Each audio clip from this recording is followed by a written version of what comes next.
My name is Caroline Barlerin, and I have the coolest job at the entire company, Twitter. I get to oversee all the community outreach and philanthropy programs here at Twitter.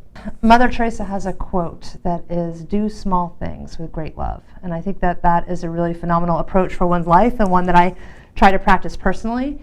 I think it's also a really good approach for philanthropy and figuring out how to use social networks to give back. So the do part is really critical of doing things. But small things with great love means that you don't have to start big, but you can start really small. Let's start with the word philanthropy. The word philanthropy, what's the origin of that word? It's a Latin word, and it really means loving people. So the idea of people and networks to give back and loving people is a really, really important idea. And I think that when you're looking at philanthropy, there's the importance of finding your passion and figuring out what that is. So like really go wide. And then learning about that issue area, and so going deep, and technology can really help you do that. But then you're going to contribute, and you may contribute time, you may contribute money, you also may just contribute kind of your social network of like really helping spread the word about the passion area you care about. And all of those are really, really important. There's a young girl, Vivian Har, for example. So at 8 years old, she learned about the issue of human slavery, about child slavery. And it really upset her at 8 years old. And so what did she do? She did what maybe an 8-year-old would typically do. She opened up a lemonade stand and started selling lemonade to raise money to help kids with slavery.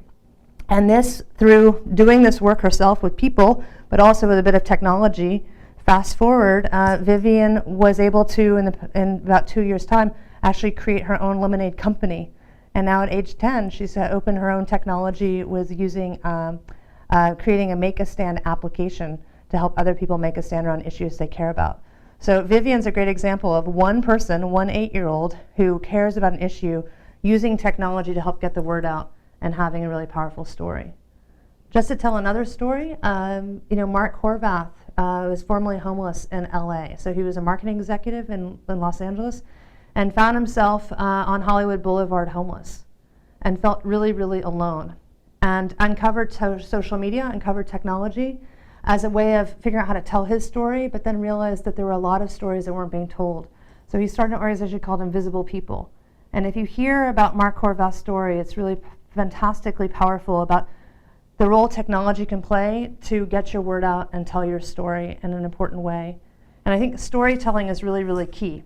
So storytelling, just not saying, hey, join me because I care about it, but thinking about what makes for a good story. So is it something that causes crisis or tension, or something that's very timely, something that just is surprise, that just happened? And how can you capitalize on that? And Twitter's a great tool for doing that because it's real time. So it's a great opportunity to kind of harness that time and tell your story in a meaningful way and get it out there through your networks. So Vivian Har, an 8-year-old girl, can help make a stand against slavery. And Mark Horvath can have technology help him go from homelessness to advocate against homelessness. I think that is a good reminder that anyone can use technology to be a philanthropist and give back in a really meaningful way. And I think the word democratizing of technology is really, really incredible because technology has shifted where the power is. So a role of Twitter means that you can send a message directly to the President of the United States. You could send a message to anyone, and people are more accessible to you than they ever have before. So rather than even getting your news from the traditional newscasters or the news forums, you can make news and create news and tell your story. I mean, we saw that at Ferguson. We've seen that with Arab Spring. We've seen that a lot of places. And so this kind of you own the power to make change by using technology like Twitter is a great example of democratization of technology. Back to Mark Horvath with Invisible People. He talks about this one teenage youth who's homeless in LA who he met. And I think her name is Belinda. And Belinda got connected to Invisible People and has technology. A lot of homeless people do have technology. And when she's sleeping in the alley by herself, she tweets and says, I'm glad to know that I'm not alone because I have all of you all here with me. So I think that technology can help people feel more connected and closer, but I don't know if that connection can stop at technology. I think that there needs to be real world connection, and I think that's really important. So a lot of the conversations about what's going on in Arab Spring or what's going on in Ferguson are things that may start online, but then they continues around our kitchen table, continues at the bus stop. And I think that those conversations and making those connections is really important, so we stay connected rather than just thinking that we're connected through technology, but we also need to have human connection as well.